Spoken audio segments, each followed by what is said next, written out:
Good morning and welcome to the MannKind Corporation conference call to discuss the U.S. FDA approval of Furoscix ReadyFlow. As a reminder, this call is being recorded on July 24, 2026 and will be made available for replay on the MannKind Corporation website shortly after this call for approximately 90 days. This call will contain forward-looking statements. Such forward-looking statements are subject to risk and uncertainties that may cause actual results to differ materially from these expectations. For further information on the company's risk factors, please see the Form 10-Q for the period ending March 31st, 2026, this morning's press release, and the slides prepared for this presentation. Joining us today from MannKind are Chief Executive Officer Michael Castagna and Chief Medical Officer Dr. Ajay Ahuja. I would now like to turn the conference call over to Mr. Castagna. Please go ahead, sir. Thanks, operator, and good morning, everyone. Thank you for joining us on what is an exciting day for MannKind. Here's our agenda for this morning. I'll start with the approval and what it means. Then I'll turn it over to Dr. Ajay Ahuja, our Chief Medical Officer, to walk through our clinical overview of Furoscix ReadyFlow. After that, I'll come back and talk about our launch strategy, and we'll open it up for Q&A. Let me start with the approval. As of yesterday, I'm proud to announce that the FDA has approved Furoscix ReadyFlow. This is a milestone we've been talking about since we announced the ST Pharma acquisition. It's now our third FDA approval in 26, starting with the Afrezza conversion dose update in Q1, the pediatric approval in Q2, and now this exciting opportunity with ReadyFlow Autoinjector here in Q3. For more than 60 years, furosemide has been the gold standard for treating fluid overload. Yet, administration has been limited to oral therapy or IV delivery in the hospital setting. The ReadyFlow approval opens up the potential to transform fluid overload by setting a new standard in this emerging new class called NODs, also known as non-oral diuretics delivered at home. We also announced a $50 million PIPE financing led by Frazier Life Sciences, which will support the $45 million contingent value right payment triggered by yesterday's approval. Furoscix ReadyFlow is the first and only IV equivalent diuretic delivered via an autoinjector. It takes a proven concept behind Furoscix and makes it quicker to administer and easier to use. We are moving from a 5-hour wearable infusion to a full dose delivered in under 10 seconds, while preserving the PK/PD performance that clinicians expect from IV furosemide. Ajay will take you through the data, but the takeaway is simple: IV equivalent performance in a simplified delivery format. We believe that simplicity can change the role Furoscix plays in practice. It may allow clinicians to consider treatment for more patients in more settings and potentially earlier in the fluid overload episode, whether that be before a hospital-based intervention becomes necessary or getting patients discharged earlier from the hospital. This is why we view Furoscix ReadyFlow as more than a device enhancement. We see it as an opportunity to broaden utilization and accelerate growth of the Furoscix franchise. We fully expect to launch this in Q3 and are looking forward to helping a lot more patients who are suffering from fluid overload as we move forward. The opportunity to use Furoscix exists on both sides of hospitalization. We estimate there are approximately 1 million addressable fluid overload events in the U.S. each year. Many heart failure patients are managed with oral loop diuretics, and this works for the majority of the time. But treatment effectiveness can decline during episodes of worsening congestion due to reduced absorption, reducing the effectiveness of not only the diuretic itself, but the other essential oral heart failure therapies, further compounding an already challenging clinical situation. When this happens, oral escalation is no longer enough. That is an important intervention window. Instead of waiting for the patient to progress toward hospital-based care, Furoscix gives clinicians a subcutaneous IV equivalent treatment that patients or caregivers can use at home. A second opportunity emerging with the new NOD category is earlier hospital discharge. Patients who are clinically stable but require continued diuresis may no longer need to remain in the hospital solely for IV therapy. creating a significant new opportunity for ReadyFlow. The third opportunity we see is around preventing or reducing readmissions within 30 days post-discharge. Roughly 20 to 25% of patients may return home with residual congestion or experience a recurrence shortly thereafter discharge. Furoscix allows clinicians to extend IV equivalent exposure beyond the hospital and continue managing appropriate patients at home during that transition. Furoscix is not tied to a single care setting or a single moment in the patient journey. It gives clinicians the opportunity to intervene earlier, supports a transition at home, and manage fluid overload across a broader continuum of care. We believe Furoscix ReadyFlow's simplified administration can make these opportunities more practical and ultimately broaden where, when, and for whom clinicians consider Furoscix as this new NOD category is established. Heart failure and CKD are not only high-risk conditions, they are also among the most expensive conditions for Medicare spending and take up a tremendous amount of resources in the hospital setting. In heart failure and CKD, direct medical costs are projected to exceed $100 billion by 2030. But the most important point is where much of that financial burden is created, when worsening congestion leads patients back into the ER and ultimately hospital-based care. Despite that, patients continue to cycle through the system. Approximately 25% of patients are hospitalized for heart failure and readmitted within 30 days. This current model is not only costly, but there's a gap between chronic oral diuretic therapy and a hospital-based intervention. That is the economic context for Furoscix ReadyFlow.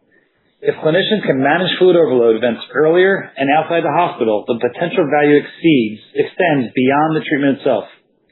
It may mean a less disruptive care experience for patients, while helping providers, payers, and health systems address one of the largest and most patient-persistent cost drivers in heart failure and CKD. Now here's a tailwind that I believe is still underappreciated. For years, the Hospital Readmissions Reduction Program placed financial accountability for excess readmissions primarily in hospitals. Beginning in 2027, CMS is extending that accountability directly to cardiologists through the new ambulatory specialty model known as ASM. This matters for Furoscix because ASM rewards the exact behavior ReadyFlow is designed to support: identifying worsening congestion earlier, intervening in the outpatient setting, and helping patients avoid the hospital altogether. The timing is also highly favorable. ASM performance begins in 27, just as we are launching and scaling ReadyFlow. CMS is creating the incentive to intervene earlier, and Furoscix ReadyFlow provides the tool to make that intervention practical.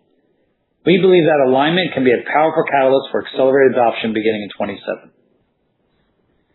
Before we move into the clinical overview, I'd like to introduce our Chief Medical Officer, Dr. Ajay Ahuja, who joined us late last year. Ajay is a cardiologist who brings more than 20 years of leadership across clinical development and medical affairs, where his work has spanned cardiometabolic and respiratory therapeutic areas. Before entering the industry, he completed his fellowship in cardiology and then served on the staff at Boston Children's Hospital for more than a decade. With that, I'll turn it over to Ajay to explain why ReadyFlow's profile is so meaningful for clinicians and patients. Thank you, Mike, and good morning, everyone. I'm pleased to walk you through the pivotal data that supported this approval. The pivotal PK/PD study was a prospective, randomized crossover study in 21 healthy adult volunteers comparing Furoscix ReadyFlow directly with IV furosemide. Each participant received both treatments separated by a 3-day washout period, allowing each individual to serve as their own control. In one treatment arm, participants first received the 80 milligram dose of Furoscix ReadyFlow subcutaneously in just 5 to 10 seconds, and after the washout period, they then received 80 milligrams of IV furosemide administered as two 40 milligram boluses 2 hours apart, consistent with FDA label. In the other treatment arm, participants first received IV furosemide, and then after the washout period, they then received the Furoscix ReadyFlow Autoinjector. It is also worth noting that this was a mature study population with a mean age of approximately 58 years and with the group's renal function spanning a wide range. That provides context as we evaluate the consistency of the pharmacokinetic and pharmacodynamic response. The study met its primary pharmacokinetic endpoint. ReadyFlow achieved 107% bioavailability relative to IV furosemide, which falls within the goal 80% to 125% range for bioequivalence. This demonstrates that the subcutaneous administration delivers total furosemide exposure equivalent to IV therapy. And while the concentration profile was different as expected, the peak was lower and more gradual than IV, the overall exposure measured by area under the curve was still equivalent. The takeaway is straightforward. ReadyFlow provides IV equivalent drug exposure through a rapid subcutaneous administration. The study also successfully achieved its pharmacodynamic endpoints, demonstrating that this comparable drug exposure leads to the same diuretic effect. ReadyFlow produced urine output equivalent to IV furosemide at 6, 8, and 12 hours with similar urinary sodium and potassium excretion. These are the measures that matter clinically, removing both fluid and sodium. Across each time point, ReadyFlow performs similar to IV furosemide. So the conclusion is clear. The 10-second subcutaneous administration preserved the pharmacodynamic performance of IV therapy. To summarize the safety findings, ReadyFlow was generally well tolerated. Injection site adverse events were mostly local symptoms, and they were typically mild. And systemic adverse events were consistent with the established safety profile of oral and IV furosemide. Importantly, there were no discontinuations due to an adverse event. Taken together with the achievement of both the pharmacokinetic and pharmacodynamic endpoints, these results support a safety and tolerability profile consistent with what clinicians already know and expect from furosemide. With that, I'll turn the call back over to Mike to talk about the launch strategy. Thank you, Ajay. Now let me bridge to our launch strategy. The strategic opportunity here is straightforward. ReadyFlow materially reduces the treatment burden, which we believe can broaden the range of patients clinicians consider appropriate for Furoscix and support intervention earlier in a fluid overload journey of a patient. And that is not just our view. The feedback is very consistent. Patients immediately recognize the value of eliminating a 5-hour treatment experience. Clinicians describe ReadyFlow as a significant advancement, and patients tell us that a simpler option may reduce the hesitation they experience in calling their doctor when symptoms begin to worsen. Taken together, we believe ReadyFlow can expand not only who receives Furoscix, but also when in the patient journey treatment is considered. We are prepared to move immediately from approval to activation. Our sales force is being trained and deployed over the next few weeks, supported by an integrated campaign designed to reach both healthcare professionals and patients across digital, field, and point-of-care channels. We are excited about the new creative campaign our marketing team will be launching, and we will have a strong presence at several upcoming conferences. I want to double-click on the integrated delivery system network opportunity, because this is how we believe Furoscix can evolve from a product used by individual prescribers into a capability embedded across an entire health system. Our strategy is straightforward. First, establish. We are engaging more than 60 prioritized IDNs to build awareness and clinical confidence in ReadyFlow. We have another 20 to 40 teed up as the year progresses. Second, embed. We are working with those systems to incorporate Furoscix into early discharge, post-discharge, and outpatient care heart failure pathways. And third, expand. We will then scale these pathways across more providers, patients, and sites of care. That progression from clinician adoption to pathway integration to system-wide use is what creates the growth opportunity ahead. Once Furoscix becomes part of how an IDN manages fluid overload, the opportunity is no longer dependent on one physician making a treatment decision, one patient at a time. It can become a more consistent and scalable part of the care model. And this strategy is increasingly aligned with where the healthcare system is going, toward earlier intervention in the most appropriate care setting with greater accountability for avoidable hospitalizations. ReadyFlow gives us a simpler platform around which IDNs can begin to operationalize this new NOD category. Let me close with this. Today marks an important inflection point for MannKind. We have the first and only product to deliver an IV equivalent diuretic therapy through an autoinjector in under 10 seconds, helping establish us as a leader in this new class that I mentioned earlier. Today is also bigger than one product.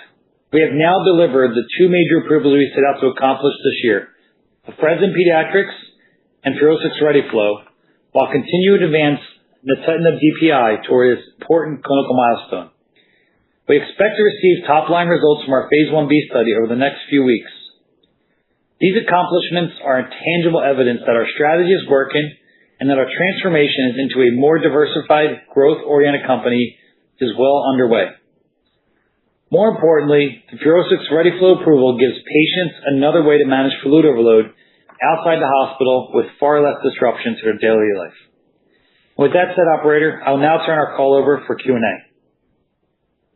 At this time, if you would like to ask a question, please click on the raise hand button, which can be found on the black bar at the bottom of your screen. When it is your turn, you will receive a message on your screen from the host allowing you to talk, and then you will hear your name called. Please accept, unmute your audio, and then ask your question. As a reminder, we ask that you please only ask one question and one follow-up. Our first question today comes from Roanna Roots at Leerink Partners. You may now unmute your line and ask your question. Thank you. Great. Morning, everyone. So I have a couple questions. I thought it was interesting you were talking about engaging 60 the prioritized IDNs, and was curious what proportion of eligible patients does that represent, if you have any estimates about that for Furoscix. And curious also if you've already penetrated into some of those with the on-body infuser. How are you thinking about the autoinjector, getting more traction there? Great question. I think if I had to catalog like how many heart failure hospitalizations are in those 60 centers, I think that's a little harder to crystallize right this second. I would just say they're the highest priority centers, like places like Cleveland Clinic, NYU, Emory, just to give you some kind of brands that we're looking at to work with. Kaiser's in that list as well. When you think about today, our IDN business just launched, about January of last year. And so today it makes up about 10% of our sales. Now, some of those doctors had migrated from using our direct patient portal into a more direct purchase within their institution. But ultimately, that business has continued to grow through Q2, and we'll share more details on our next earnings call. Okay, super helpful. And a quick follow-up. How are you thinking about the proportion of patients that might switch from the on-body infuser to the autoinjector initially in the launch of the autoinjector? And could you help us understand what's the balance of new patient starts versus switches that you expect more in the longer term for the autoinjector? Yeah, I think the existing base of patients have been using the OBI. They're comfortable with the OBI. There's not a big push. Now, remember, it's an acute use product, so there's not always a lot of refills on these prescriptions, and those patients can convert over relatively quickly. It's really a systems, conversion, I'll say, meaning a doctor's office decides, okay, going forward, this is what we're going to train on, this is how we're going to use it, and this is the one we're going to pick in the system. So that perspective on the new patients, I'll say, we expect 85% plus of new patients, maybe almost 100% to come in on the autoinjector. I think there is a subset of doctors that do feel like they want continuous infusion over 5 hours, whether that's because they haven't seen our data, they have no clinical experience, or they just believe maybe that smoother curve over 5 hours matters. So there are doctors who've indicated they still want the OBI, and in the short term, we continue to make that available.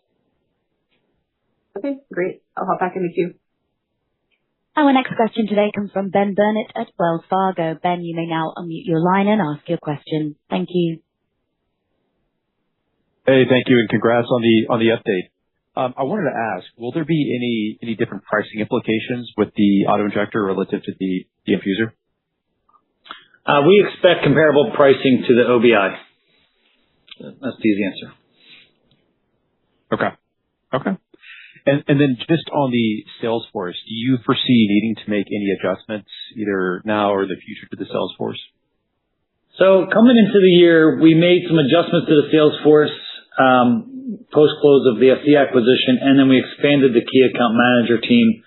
And so most of that infrastructure, all the disruption happened in Q1, and we really went a stable rest of the year in terms of call targets and relationships with the reps as well as vacancies. So I don't expect any major changes or expansions in the second half here.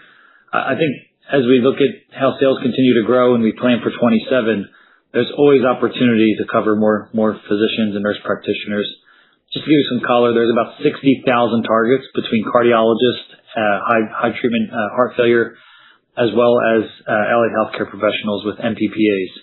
We target about 12,000 nephrologists and cardiologists. So there's definitely always room to shrink the sales territories, increase reach and frequency, and share voice. But I really want us to continue to see the hospital IDNs expand and adopt, and I think that will just continue to build this compound effect size that we're looking for. Okay, that makes sense. Thank you.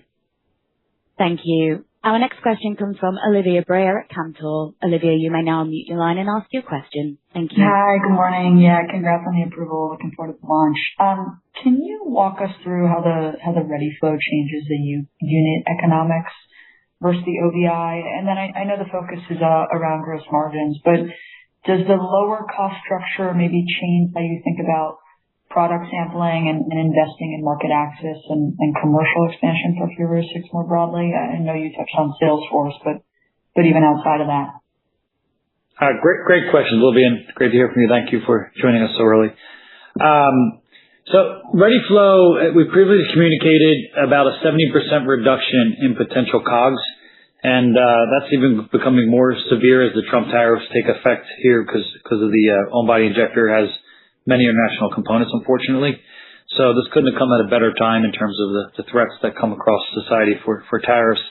And ReadyFlow is completely made here in the U.S., so we're excited about that supply chain shift.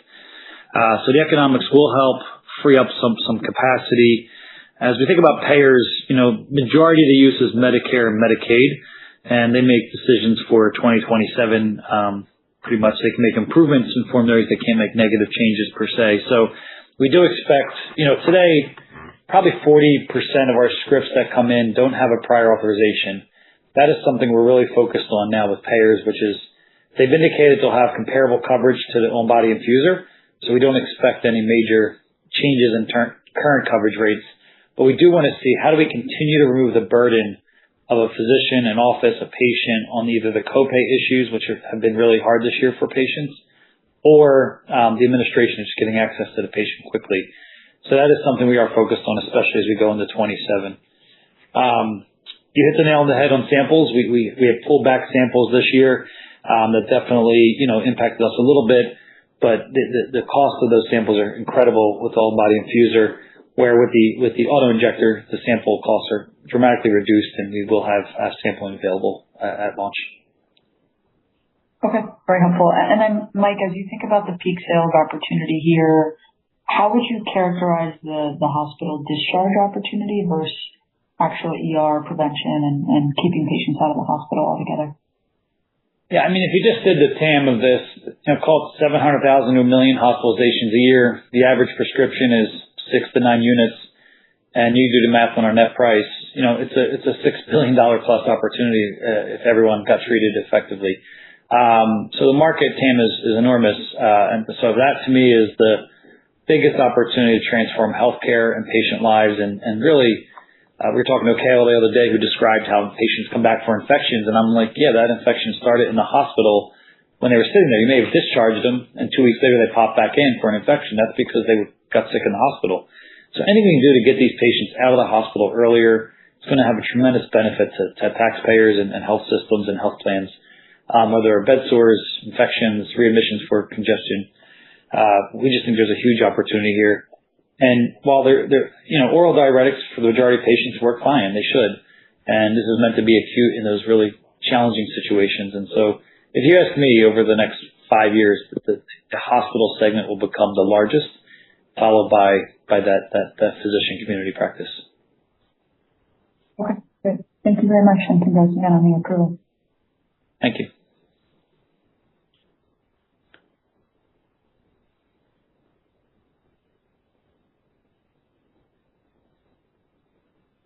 Thank you. Our next question today comes from Gregory Renza at Truist. You may now unmute your line and ask your question. Great, thanks. Good morning, Mike and AJ. Let me add my congratulations on the approval as well. Mike, when it comes to the near term and the launch, I know you've said Furoscix should do about $110 to $120 million of revenue in 2026. I just wanted to ask, with the ReadyFlow now approved, how does that shape or provide some pieces for you to hit or get to that plan? I think, Greg, I'm going to hold that question until we get to the earnings call in a few weeks, because I think that gives us time to, now with the approval, to kind of run through our own assumptions and make sure we're tight on that guidance here. So we'll come to that in the earnings call in a few weeks. Yeah, great. That makes sense. Look forward to that. And then maybe just taking a step back, of certainly FDA approval, but maybe just remind us or give us some color on how you're thinking about international expansion now that you have a Furoscix portfolio approved here, and thinking about growth externally. Are we thinking on a Afrezza playbook? What are your thoughts on Furoscix ex-US? Thanks so much, and congrats again. Thank you, Greg, and great to hear from you. The ex-US opportunity, as you look at international revenue of all companies, right, continues to grow and help on manufacturing efficiencies, as well as price points. And so when you think about the auto-injector, it just does open up the opportunity, whether you think about health systems in the UK or Australia, Canada. One of the things we see in those health systems, and data just came out from another on-body infuser, showing a reduction in hospitalizations from 11 days to 6 days. And you kind of look at that and you say, wow, they're in the hospital for 11 days outside the U.S. In the U.S., it's 6 days. So yeah, just right off the top, we can probably get ex-U.S. discharges to be comparable to U.S. Right now, there's not a huge burden, I'll say, or cost driver to get people out of hospital in Europe and other countries. But if they can free up beds by 5-6 days on these patients, I think there's a big market opportunity outside the U.S. And the auto-injector really does lower the COGS to make that opportunity become real. So it's something we'll continue to assess and look at. We've had various discussions with different partners over the past 10 months. But we'll do the appropriate time we need to get the auto-injector approved to really open up that aperture for that. Thank you. Our next question comes from Brandon Folkes at H.C. Wainwright. Brandon, you may now unmute your line and ask your question. Hi, thanks for taking my question, and congratulations on the approval. I just want to follow up on a few things earlier. Of those 60 IDNs, any color in terms of the breakdown between hospitals with perhaps cardiology practices or outpatient clinics? Then, Mike, I heard your comments about 5 years out in terms of market opportunity, but early on, do you envision the majority of new patients getting the auto-injector at hospital discharge or through a cardiologist? And if it is through the hospital, how should we think about the product launch ramp here, or the conversion, either one? Is this going to be more akin to a hospital-based product or a outpatient cardiologist product initially? Thank you. Great question, Brandon. I think when you look at the ecosystem today, right, the success of Furoscix has been built on the community practice. That's where the legacy targets have been in our Salesforce infrastructure and our marketing and sales efforts. And that's really helped the company and the brand to get to where it is. And that will be the fastest adoption of the auto-injector, A, because you can sample those places, B, that's where the unmet need is today, that physicians see. And there's a lot of physicians who've written 1 or 2 scripts who now will, expand this to more patients. So they know they're in our portal, they know our hub, they have some experience, but not a lot of experience. And so that's a big opportunity for faster adoption with an auto-injector, because not everybody, the on-body infuser is very simple. The team did a great job on this device, and I think it will continue to be used. But the auto-injector is similar to like the Repatha auto-injector, which many of these customers use. And so it's the same platform from SHL. There's going to be a lot more comfort in just adopting an auto-injector, teaching an auto-injector, and prescribing an auto-injector in that setting, where the on-body infusers, even Repatha used to have one. Those are not, they were never widely adopted, and they really struggled. And so I do think you'll see that adoption happen quite quickly there. The IDNs, obviously the team has been working on them for a little over a year. And, just to give you some color here, I'd love them to go faster. Every CEO and CFO in a hospital system, I was with a group last night. I mean, they just talk about the cost of heart failure, the busyness in the ERs, the burden that it puts on their staff. It's such a huge infrastructure category burn. And they're all struggling with margins and reimbursement these days. So they want this tomorrow. The reality is you get the procurement, you get the contract, and you get to the lawyers and compliance and quality. It takes about 8 to 12 months just to get one contract through a health system. And that's with us pushing. So it's not that we don't want to go faster. This is just the nature of the ecosystem of IDNs and health systems. Is it just takes longer than you want, and we just got to be patient. But that the team's had a head start on this, and those will become the biggest growth engines. Most of those contracts, I don't have all 60 in front of me, but I would say the large majority are with health systems, like a Kaiser, like a Cleveland Clinic. We expect to bring NYU on shortly and others. So Tower Health in Philly has been a huge adopter of Furoscix, and such a key some color of, we are seeing high quality institutions and a lot of great discussions happening. So I fully expect those IDNs will get on board. And there's just a lot of coordination from the quality department to the pharmacy to the training of the staff, to discharge protocols, to the prior authorization to get that started so they get discharged with the product. So all that has to be lined up, and the team is working really hard, but it just takes time, unfortunately. Thank you. Our next question today comes from Jung at Wedbush Securities. You may now unmute your line and ask your question. Thank you. Hi, good morning. Congratulations on the approval, and thanks very much for taking the question. So the first question, I just want to confirm if there is any requirement or plan to expand the label to include pediatric patients like you did with Infuser. And second question is discharge. I'm sure that's something that a lot of hospitals would like to see. And in addition to try to incorporate into the discharge protocol, do you have any evidence, or do you expect to have any evidence that the use of Furoscix can help expedite patient discharge? Thank you very much. Sure. First of all, congrats on having the report out first thing this morning. You beat us by a few minutes, but that was fun to see. So thank you for your proactiveness. On the pediatric, good question there.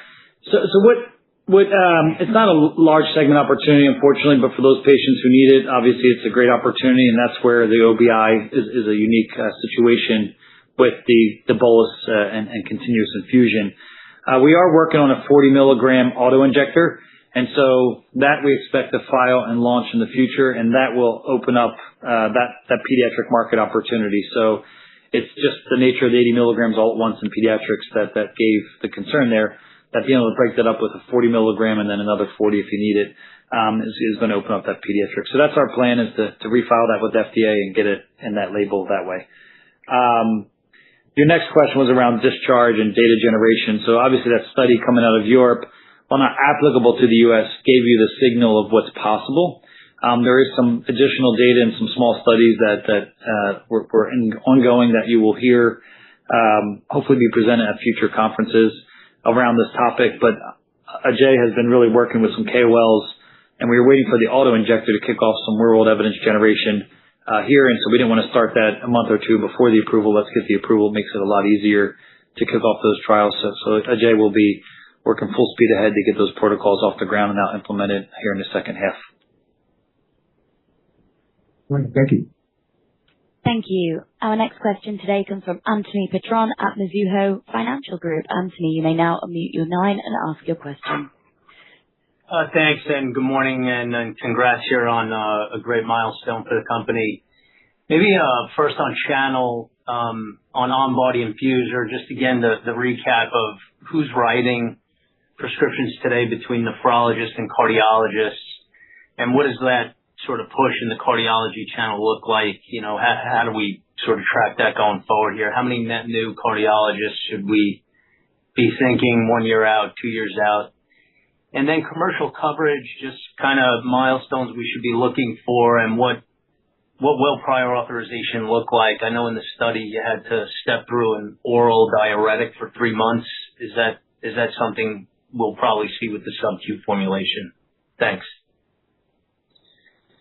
So on the OBI breakdown today, roughly 10% of our sales go through IDNs. That continues to fluctuate a little bit each quarter, but it's been growing. As we look at our prescribers today, if you took the community setting where majority of our sales efforts are, about 15% continues to be neph and growing, and 85% is cardio. And so that continues. Remember, neph launched in Q2 of last year, so it's still in its early stages of launch. But we doubled down on the neph expansion this year, and I would tell you that did pay off as we looked at May and June after a few months of that increased share of voice. We're seeing record number of prescribers, record doses come out of that segment, and we expect that to continue as the year progresses. So we're excited about the early leading indicators there in neph, but another quarter or two, I think, will solidify that growth trajectory. Thank you.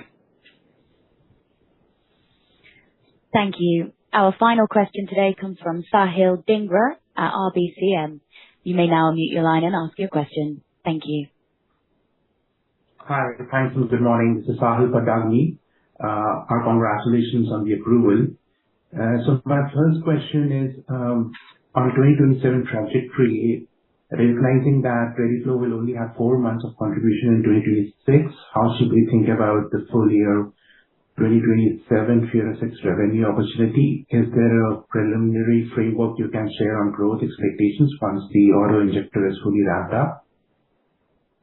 I think let us get this off the ground. Let's understand the conversion that's happening over the next quarter or two.